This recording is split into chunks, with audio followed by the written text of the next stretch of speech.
Today I'm going to tell you all about calories in, calories out, and is it actually true that all it takes to lose weight is eat fewer calories than you burn?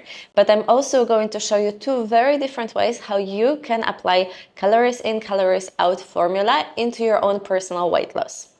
I'm a 37-year-old dietitian and a mom of two, and on my channel I talk all about diet, health, lifestyle, fitness, and how to look and feel great. So if you are interested in looking and feeling great, go check out my channel. So is calories in, calories out formula actually true? Does it really apply to real life? Yes. Calorie balance is very important, and nothing in this world can escape the laws of physics. If you eat more energy than you use, then this energy needs to be stored somewhere, and it is stored as fat in our body. So yes, technically, if you're going to consume more calories, more energy than you use, then you're going to gain weight. If you're going to consume fewer calories or less energy than you use, then you're going to lose weight. But this is where the simplicity ends, because it turns out that our bodies are biological living systems and not calorimeters. Calorimeter is an instrument that is used to measure how much energy, how many calories are in certain food, and basically you put that food into the calorimeter and you burn it. We figure out how many calories are in the food we eat. We burn them, but not in the way you might think. Some food, like this walnut, burns easily because it contains lots of fats, but other foods, like this candy cane, just kind of melt. We use equipment called a bomb calorimeter to determine energy content, a fancy name for something that looks a lot like a metal cylinder submerged in a tank of water. We put a sample of the food inside, pump in some oxygen, and then burn it, and see how warm the water becomes. For every degree that each gram of the water warms up, that equals 1 calorie. And calorimeter burns food to ashes, all of it.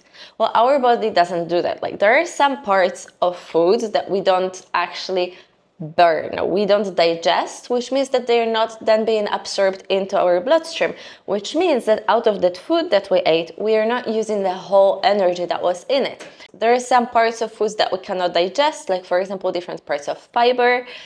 They just go through our intestines, and fiber is not useless because it helps to create bulk in the intestines so everything can be moving smoothly, and it's also used by the bacteria in our gut, so it's not useless, but it doesn't give us energy. It's not being absorbed. You can see, for example, what happens when you're eating corn on the cob and like what comes out the other end. If it comes out intact, it means it wasn't digested. If it wasn't digested, it wasn't absorbed, which means all that energy you're flushing down the toilet. And this can actually help to explain why, for example, in studies where researchers are adding handfuls of nuts into people's diet, despite it being hundreds of calories, people are not gaining weight. But if you add nut butter, people are gaining a lot of weight because you're crushing all that fiber and the calories are easy to digest for our bodies, whereas whole nuts are kind of just coming out undigested. All the researchers did in most of these studies was just tell participants to eat a bunch of nuts without any other instructions. So for example, one study told participants to eat an extra 500 calories a day of pecans and not change anything else about their usual diet, really. They just instructed them, eat an extra 500 calories of pecans, which to translate for you guys is about 45 pecan halves, or about a little over half a cup of chopped pecans. And what the researchers found was that people ended up overeating by 300 calories per day on average, so they naturally reduced the rest of their diet intake a little bit in order to fit in those 500 calories of pecans, but in the end they still overate by 300 calories. But guess what? They didn't gain any weight. And another study found the same thing with walnuts. So they gave participants a ton of extra calories of walnuts per day. Participants ended up eating more calories than they were expending, and they still didn't gain any weight. So this is part of the problem with calories in part of the formula. Not all the foods are being digested the same way, not all the foods are being absorbed the same way. We are not a calorimeter. Another problem with the calories in part of the formula is that it's very difficult to estimate how many calories is in the actual food that we're eating. Because FDA puts, for example, beef steak in their calorie tables, but your beef steak might have more fat or less fat, so you're not going to have the same amount of calories in your steak as in the steak that it's in the actual tables. Another problem is estimating portions. We have a tendency to underestimate portions, and to actually really estimate portions properly, we would have to be weighting everything we're eating, every single bite. And I think it's doable for a day or two, or even a week or two, if you're preparing for competition and whatnot. But I do not think that this is a sustainable lifelong weight loss strategy or weight management strategy. I just don't imagine it would be enjoyable for most people to be waiting their food for the rest of their life. And it's not doable in restaurants or on parties when somebody else is cooking for us, because we don't know how much oil went in the food, what are the actual ingredients of the dish, which just makes it an unsustainable strategy for weight management long term. And on top of that, there are also problems with the calories out part of the formula, which means how much energy we are burning. First of all, problems with estimating our BMR, basic metabolic rate, which means how much energy we're using just to be alive. And there are formulas to estimate that, but those formulas can be even 20-30% off. So you might need 20% less or 20% more calories than the formula is showing you for your age, for your sex, for your height, everything. So you might be actually like 40% different than somebody else that is for the formula exactly the same as you are. And this is just the basic metabolic rate. It's also super difficult to estimate how many calories you're using just moving around the house, doing your chores, fidgeting. Is your car parked closer or further away than somebody else's car? Is your laundry heavier or lighter that day? Everything plays a role in how much calories you're using every day for your daily task. And on top of that, there is exercise. Of course, there are again formulas, there are gadgets and everything to estimate how much calories you've used exercising. But it's not exact. This is just an estimation. And again, it can be way, way off, even 20-30%. We don't actually know. Even when you're running, you have your weight, you have your speed, you have your time, but maybe you had more stones on your path and you needed to avoid obstacles. You're going to use more calories. Or maybe you're in a really good physical condition and it's not as hard for you as your device is telling you that it is. Those are basic problems with both calories in and calories out part of the formula. Despite all of those problems, can you still estimate your daily caloric expenditure and weight your food and do your diet by counting calories? Of course you can. Bodybuilders do that, fighters do that before their weight in.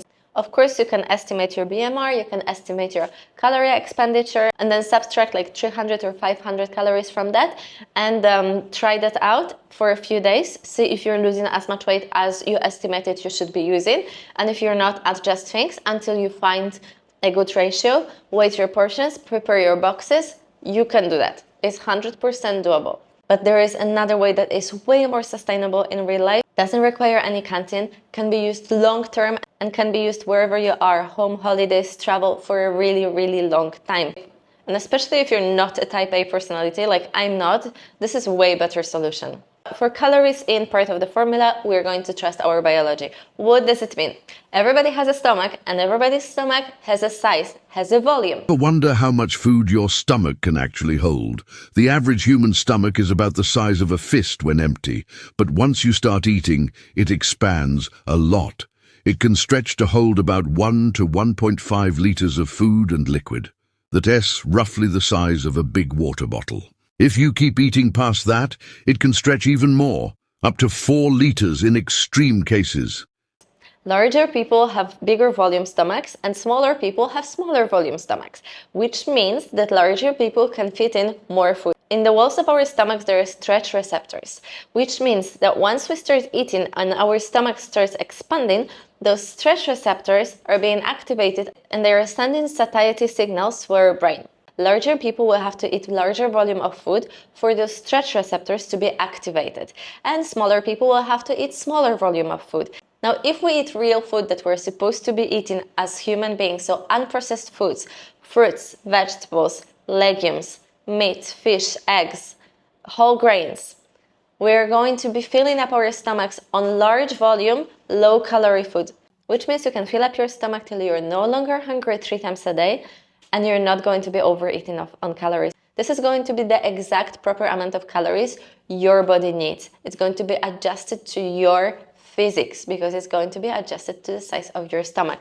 But the rule is no processed foods, because processed foods has low volume and loads of calories, especially foods that are high in sugar, high in oil, high in refined carbohydrates.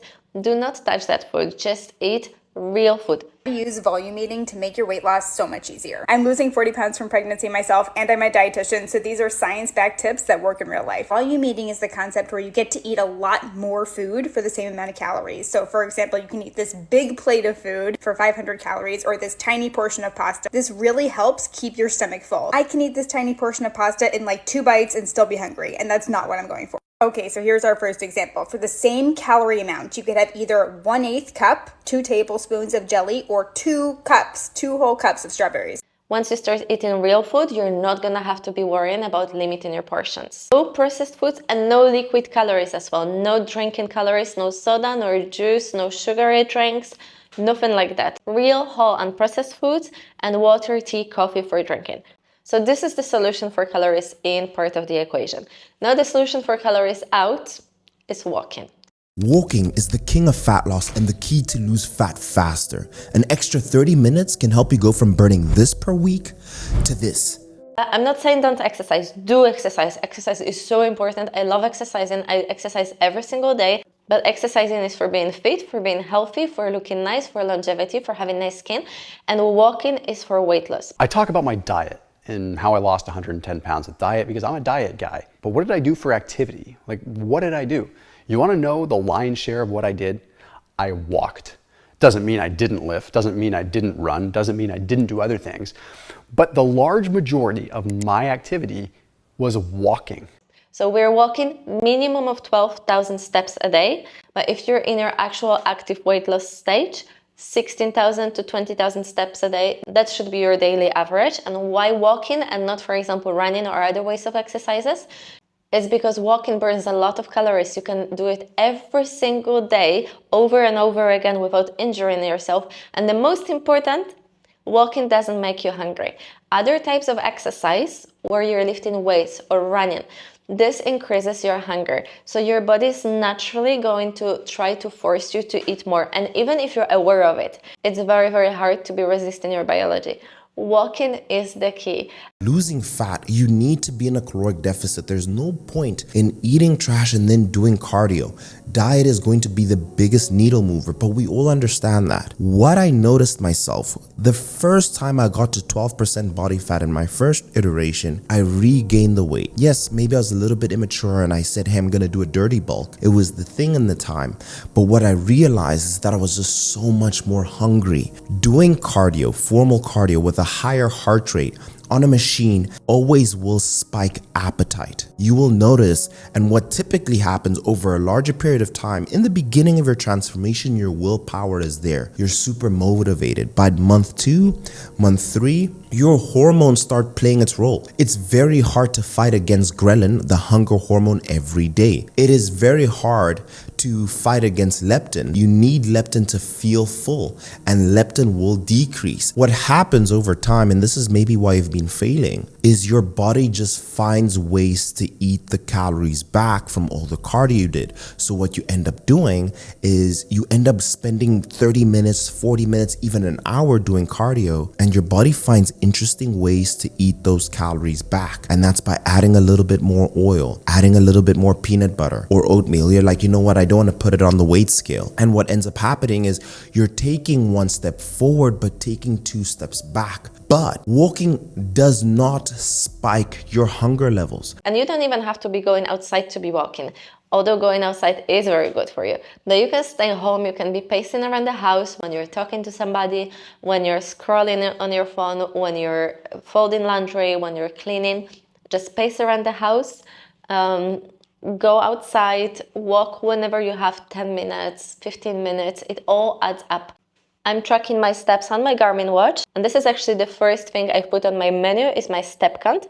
So I've got a habit right now to be checking it like every hour or two throughout the day to see if I have to get up, walk more, if I'm on my way to hitting my daily goal. So yeah, I really recommend you getting one of those devices. You can get like nice Garmin watch or any other sports watch, or you can get like a really cheap step counter for like 15 euros on Amazon. It works great as well. Walking is your best friend for the calories out part of the equation.